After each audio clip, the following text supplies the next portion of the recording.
y'all, what's up? You are tuned in to another episode of Rumorville TV. Get on in here and sit down. Act like you got a little sense. Y'all see my little lock? It's just floating around. Anyway,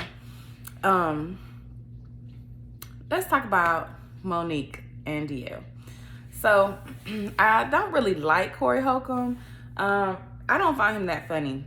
But he did raise some points. He said, Monique keep talking about how she was the headliner on the tour on Queens of Comedy, and I don't think she was. This is what he said. I don't know the facts. I'm not going to go look it up. That was 25 years ago. It don't even matter. I did think what he said was kind of true. Some more was funnier to me than Monique during that time. I said funnier, not Monique isn't funny, because Monique is funny. But I think some more is funnier. Just like I think Lunel is funnier than either one of them. But moving forward, he also called her a hippo head heifer. And I laughed. It was so funny. I'm sorry. It was funny. And I usually don't like stuff like that. But baby, that was funny. All in all, I think Cory Holcombe is still a nigga and an asshole. And I stand on my assumption that Monique is going to drag him for filth on June 18th at that comedy show. Let's move on to DL, because DL said some things that had me like, okay, get it together. So I'm gonna play this video.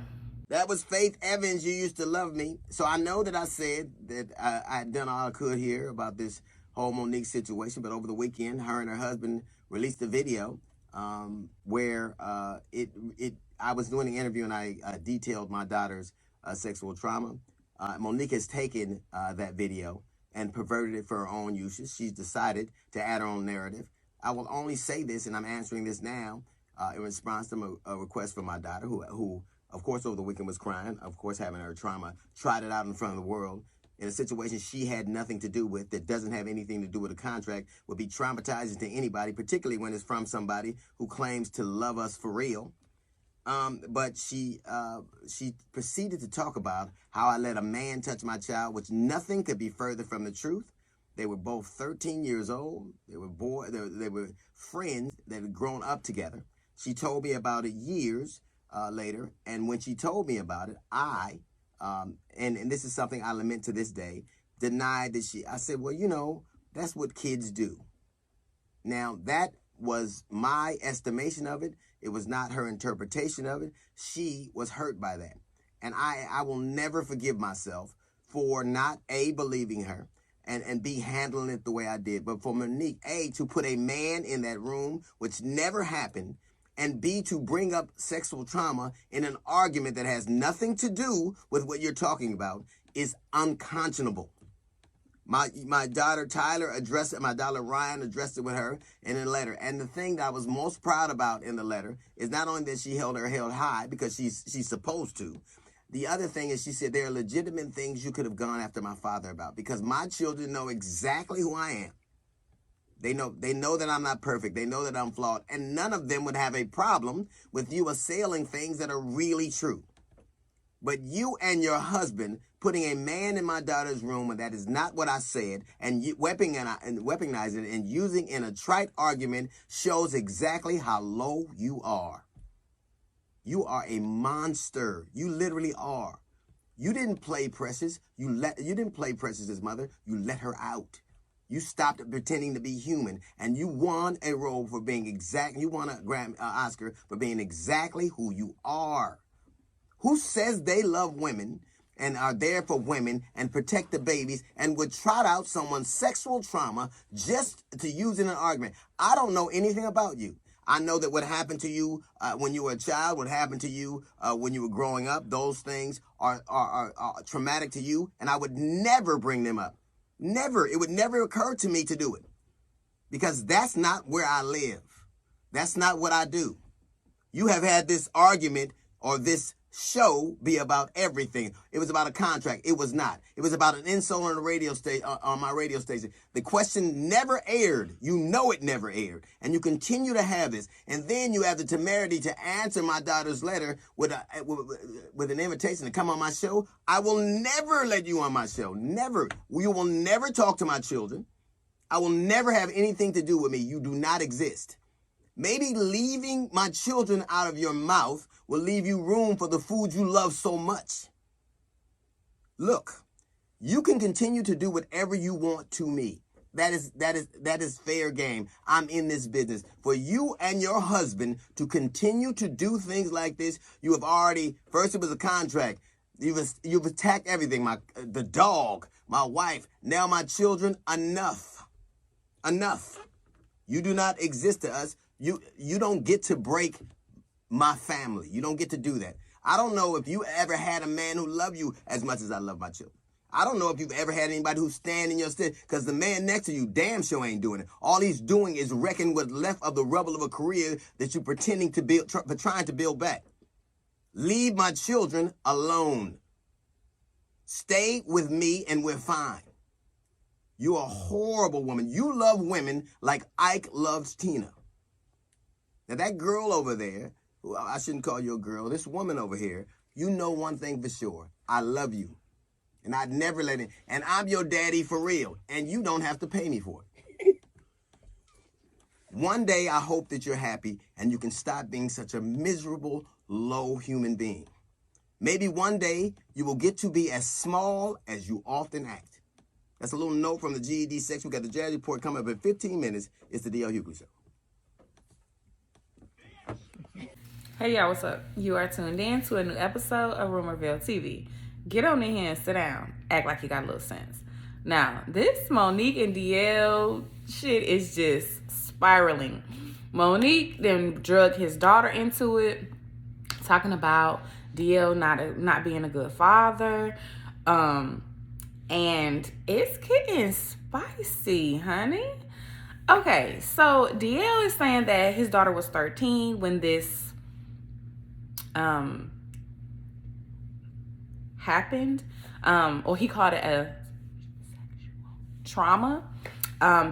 His daughter was 13, the boy was 13, and it was just kind of a situation where boys will be boys, but the boy kind of went too far, and his daughter was uncomfortable.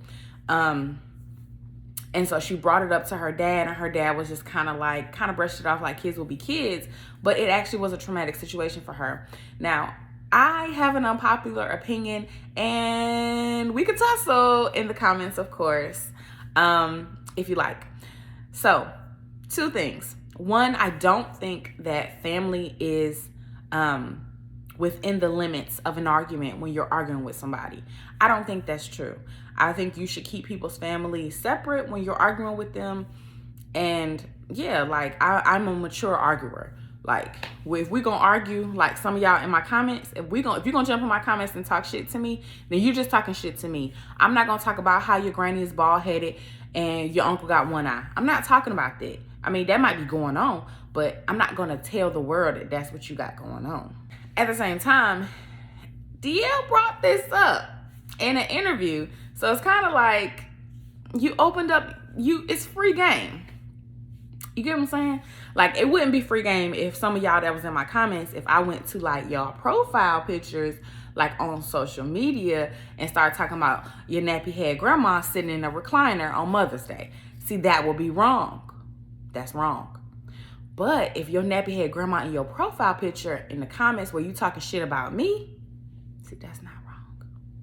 Moving on. DL Hughley is funny as hell, okay? DL said, he said, how do you love women and you bring up somebody's traumatic experience? You're trying to create a narrative around that. He said, if you love women about as much as Ike Turner loved Tina. Shit. Yikes. That is fucked up because Ike did not love Tina, bro. He was whooping that ass, okay? Yeah, I thought that was funny. And you know, I just feel like this week is Everybody Hates Monique week. Like Cory Holcombe called her a hippo head heifer. laughed so hard. I think I rewound that video like 3 times to hear that shit. And I don't think Monique is a hippo head heifer, okay? I just thought the shit was funny. I don't even like Cory Holcombe, but I do agree with him on some points. I do believe that Samore is funnier than Monique. It just is what it is. I think what happened with Samore was just like a colorism thing. Back in the day, dark-skinned girls more popping. Unfortunately, it's not okay. It's not cute. It's not something I'm proud of. I'm not like picking. I'm just stating facts. Like it was hard for a dark-skinned girl to like do shit to make it. And it still is to in a lot of ways. But in this instance, Monique is dead ass wrong. I mean, dead ass wrong. And, D.L. Hughley made some things very clear. He said, keep the argument between me and you. Don't bring my family into it. And, he said there's a lot of things, he said his daughter brought up a good point. There's a lot of things that you could talk shit about, but this is not one of them. So I think what she's referring to is the fact that, and you can go back and look at, it's a Vlad interview that D.L. Hughley does, and he talks about his past. I tried to insert it, but he pulled it. So you're just gonna have to go looking for it yourself, but I'm gonna give you the gist. So DL, when he was younger, cheated on his wife, created a baby, whole baby, kept it a secret for damn near a year, 9 months. And finally, the girl that he cheated with was like, look, if you gon' either need to add me to the insurance. I'm not sure if it was like health insurance or life insurance. You have to add me and this baby to the insurance, or I'm gonna tell your wife. So he was like, oh shit. So he said he had been praying like, Lord, get this off of me, basically.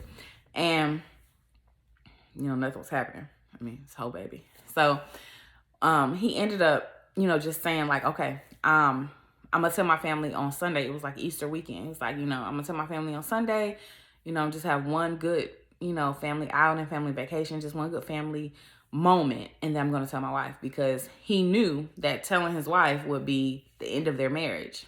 So, thus the end of their family.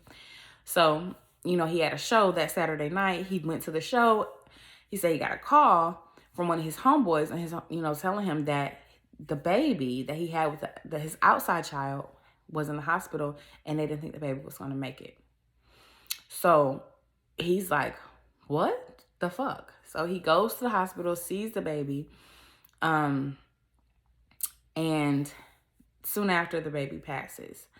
And he said, the first thing he felt was relief. And then, because he had been praying for it for so long, like, I don't want this to break up my family. I have to find a way to get out of the situation. Like, Lord, please help. But the second feeling he felt was regret, because, yeah, he wasn't in a situation anymore, but his son was dead. His outside child was dead. Like, even though he didn't want to be the father, a child was dead. So, he talks about that. So Monique could have brought that up. Monique could have talked about how he an ain't shit husband, how he cheat on his wife. Definitely could have brought that up, because he's talked about those instances before, how he's cheated before. But to attack his daughter in such a way, to expose, it's not even really, it's an attack because you exposed his daughter. And that's not cool. That's not okay. But at the end, when he said, he looked at his daughter and he said, I'm your daddy for real, and you ain't got to pay me to do it. Ouch. Ooh, that's got to burn. That has got to burn, baby. I think DL handled this situation very well. He, spoke directly to Monique. He said, he said he hopes one day she'll be as small as she acts sometimes. Woo, baby. It's that man is throwing some zingers in there. Like, he's not playing. I'm with it. And I think he was valid in everything that he said. I'm just waiting to see what else Monique is going to say. Because at this point, leave D.L. Hughley's family alone. Like I said, keep the argument between you two. And also, I find it funny that DL was like, I don't know much about you because I don't care to. Ouch. Like, it's just crazy. Then you heard what Steve Harvey said. Steve Harvey said, I don't care nothing about what Monique is saying because clearly I am not your problem. Baby, what that means is go the fuck on if I cuss your ass out. That's the black version. Like, he was being nice because, you know, he got like corporate money and stuff. So when he said, clearly I'm not the problem, that means you a fucking problem and you getting on my nerves. Watch it. Watch it. That's what I mean. Yeah, black people, you gotta speak fluent sarcasm. It's a love language. I like it.